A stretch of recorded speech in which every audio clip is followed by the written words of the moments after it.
Ladies and gentlemen, I'm delighted to be here. And this morning when I arrived at London City Airport in this arid and drought-torn part of the country, to be greeted by this mighty deluge as I stood there absolutely drooked and soaking, I was thinking to myself how nice it is for this water to be falling on this benighted land.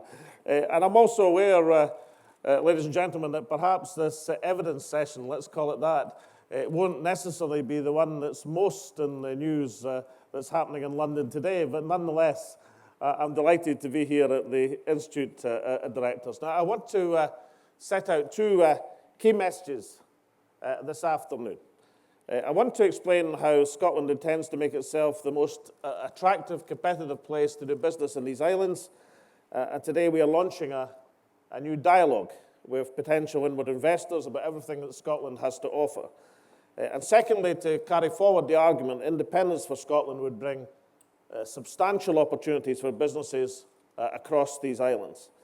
It is the case that sometimes boardrooms down here don't focus on the opportunities that lie elsewhere in these islands. That's understandable, of course, because London is one of the great world cities.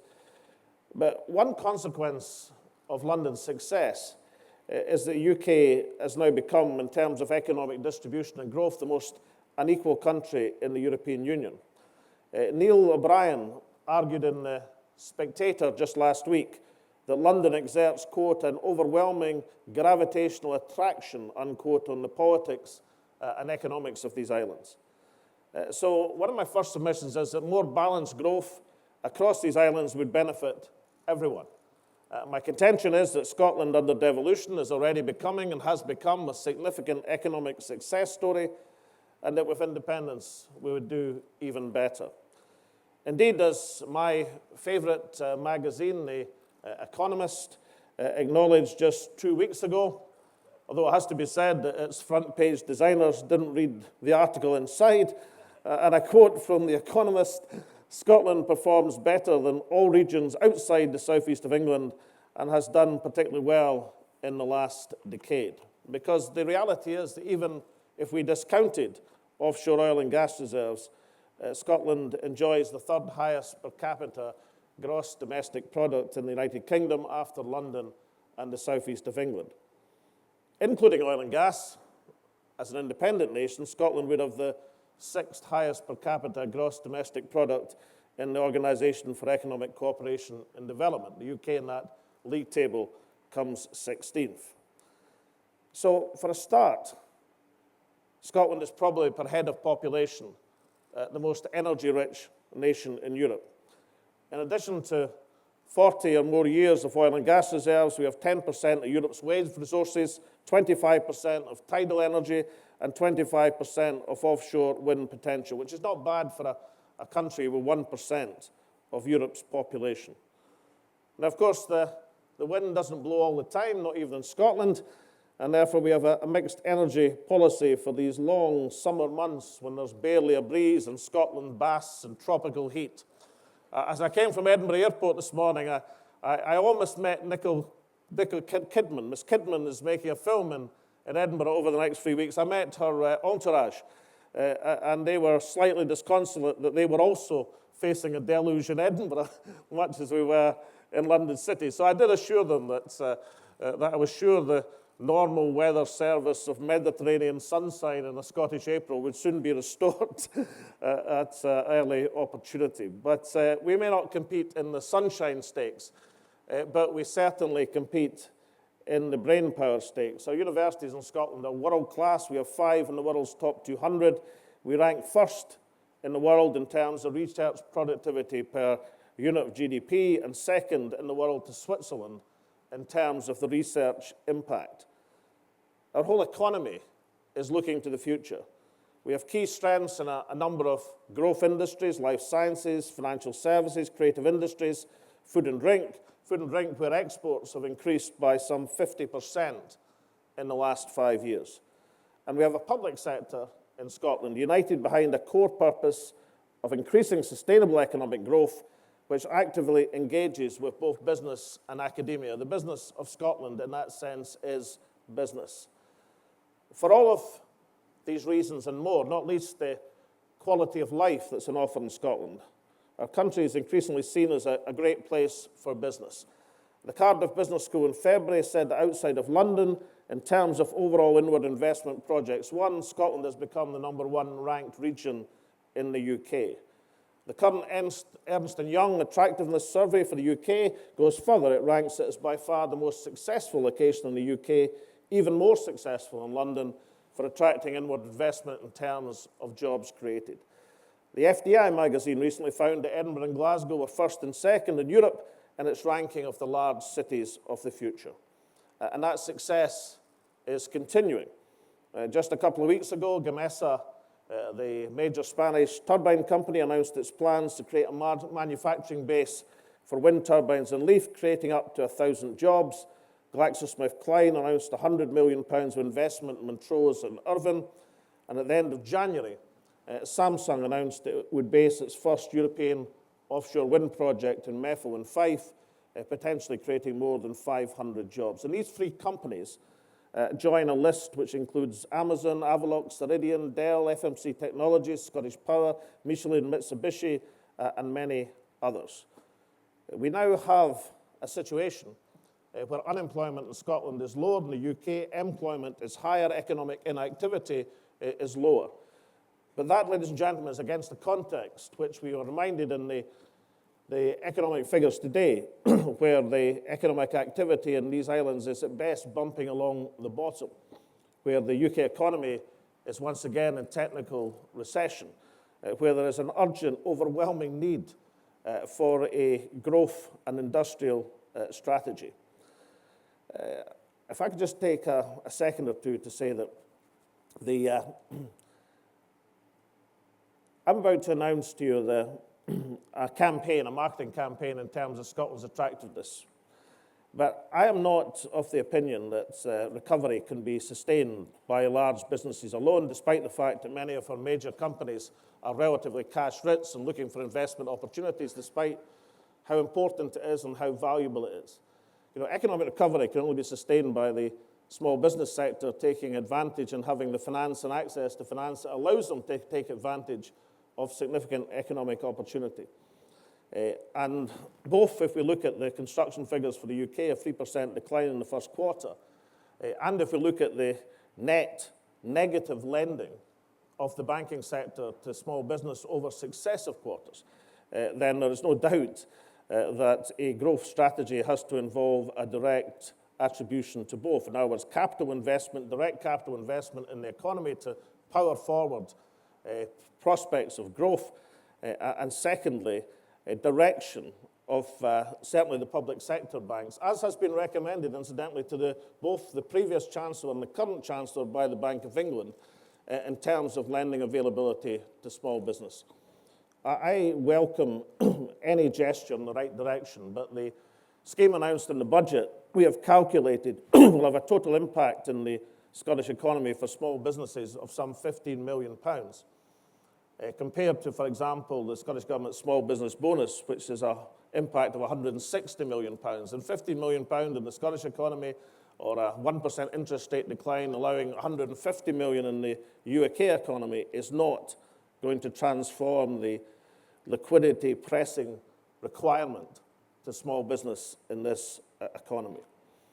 So I've laid out the significant, impressive list of substantial inward investments that we've been announcing over the last few weeks and months. But I want to take that matter further. Our inward investment arm, Scottish Development International, is today launching a further marketing campaign to encourage business to invest in Scotland.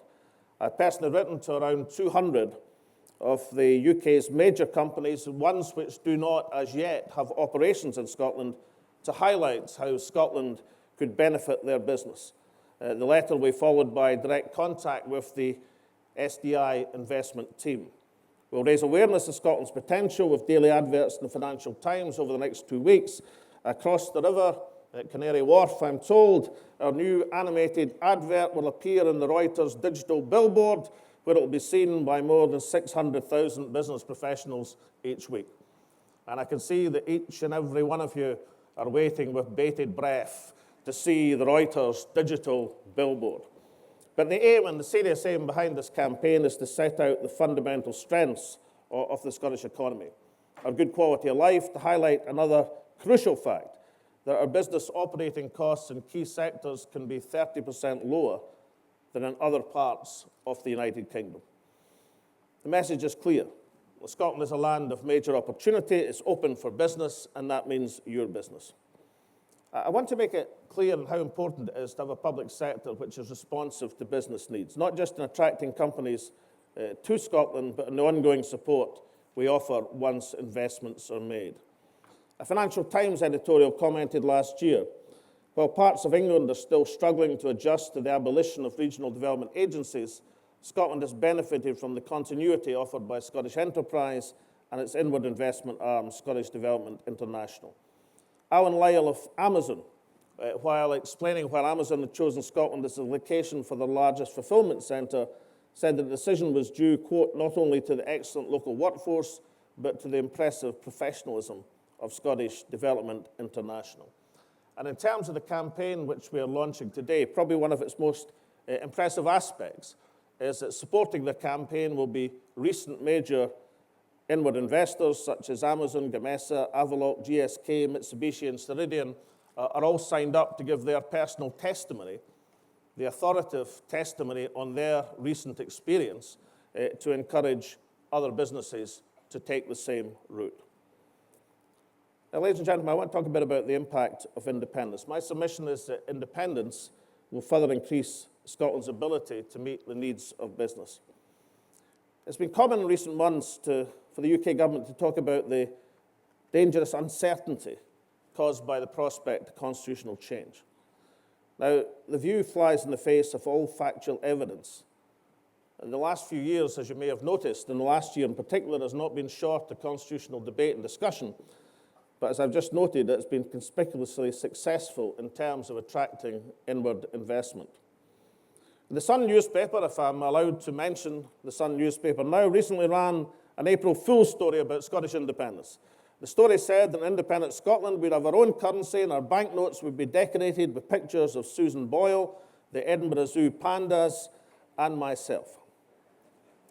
Now, it was an April Fool's story, but I can exclusively confirm, for the sake and absence of any doubt, that the pandas and Susan Boyle won't feature on any banknotes. I'm still thinking. Now, obviously, the Sun story was deliberately ridiculous, as an independent Scotland would continue to use the pound sterling. However, the cunning part of it, the best part of it, was almost indistinguishable from some of the scare stories that have emerged from otherwise serious people about independence over the last few months. George Osborne appears to have warned that the UK government would prevent Scotland from using the pound, ignoring the fact that you can't prevent anyone from using a fully tradable currency such as sterling. Last month, Theresa May warned there could be border checks at Berwick if Scotland became independent, something that will be news to the people of the Republic of Ireland, who have coexisted in a common travel area with England, Wales, and Scotland for generations. William Hague in January argued if Scotland became independent, British embassies would no longer promote Scotch whisky. Now, as my administration knows to its cost, receptions to promote Scotch whisky or any other goods at British embassies are actually charged by the Foreign Office to the Scottish Government, but I rather suspect that the international whisky industry would get by without the promotional efforts of the British Diplomatic Service. And even it was argued in the Daily Mirror by a source from the UK government that the Edinburgh Zoo pandas themselves might be seized in the event of independence. As a result of that threat, I've decided to grant Tien Chin and Yang Guang political asylum while reflecting, because I am Scottish, that actually the British government didn't contribute a single RMB to the cost of the pandas' arrival in our capital city of Edinburgh. Now, the reality, the prospect, the real independence is very different from the scare stories. And I would say, Simon, it's of great credit to the Institute directors that it's taken a much more considered approach to the issue than many politicians and the occasional commentator. And I suspect the reason for that is, in this organisation, people know from personal experience that the existence of different national parliaments does not affect the ability to function effectively across a range of international marketplaces, and particularly within the single market of the European Union. So let's be clear. An independent Scotland would, of course, continue to be part of that European Union single marketplace. And despite what the Sun said on April Fool's Day, an independent Scotland would continue to use sterling.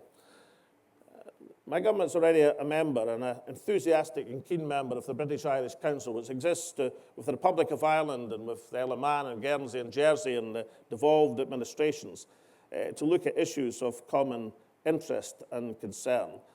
That body recently agreed on a number of issues relating to common energy markets and grid access across these islands. It's the sort of issue where the Scottish Government works closely with the UK Government, just as we did on the recent decision to locate the Green Investment Bank partly in Edinburgh.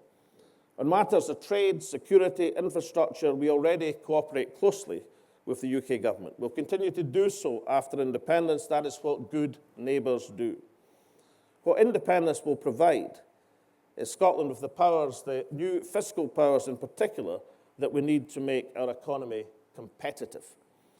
Currently, spending in Scotland, about 60% is controlled by the Scottish Parliament, but only 8% of the revenue base of Scotland is controlled by the Parliament. With the new devolution bill, that will move to 16%. But 16% fiscal control is no control at all. I set out recently in a speech to the London School of Economics that the areas of discretion in fiscal policy that could be used and utilised within the context of a monetary union, and how important these could still be. I just want to list a few examples, and I'm very happy to list many more. For example, the issue of capital investment, one I alluded to earlier, affecting right across the UK, and the overwhelming requirement, as I see it now, for capital, not revenue, but capital investment to be led into the economy this year in shovel-ready projects. We have a highly competitive public sector water industry in Scotland. It is a spectacular record. It could borrow easily in the markets. If it was placed in the same status as Network Rail, it could fulfill that role and duty. It would allow us to increase capital spending merely by taking that discretion on fiscal policy. We could adjust air passenger duty. Today, British Airways had made the welcome announcement of extra flights from Aberdeen to London City. But of course, the overall picture of these islands is huge congestion at Heathrow, and many of the airports elsewhere struggling for international carriage. Air passenger duty could be a weapon, a competitive weapon, to distribute the air traffic across these islands. Reductions in corporation tax. We've modelled the consequence of a 3% reduction in corporation tax in Scotland and found that it would support 27,000 jobs. It's also not just a rate of tax, but specific support for key sectors. And the creative industries, for example, could yield large dividends and returns from appropriate tax relief. The key point with all of these examples is that an independent Scotland in fiscal terms would not be dependent on decisions of the UK Chancellor, even when we agree with these decisions. We would operate on the best interests of the economy of the country and on the requirement to make our country competitive and economically efficient in comparative terms. In short, we could tailor our policies to drive sustainable growth, releasing inward investors and homegrown entrepreneurs to create jobs, to boost prosperity, to improve the lives of all of the people of Scotland. In conclusion, Simon, modern states are interdependent as well as independent. That much we know. As already indicated, Scotland would still use sterling. It would cooperate within the European Union. It would cooperate, of course, with the other nations of these islands. But it would be a full and equal partner with the ability to make our own financial and fiscal decisions, meet our own challenges, build our own prosperity. Independence will give Scotland the power to make our economy and our society as good as we know it can be. I believe it's good for us. I also believe it's good for the rest of these islands. And I think in particular it would be good for you and your businesses. Thank you very much indeed.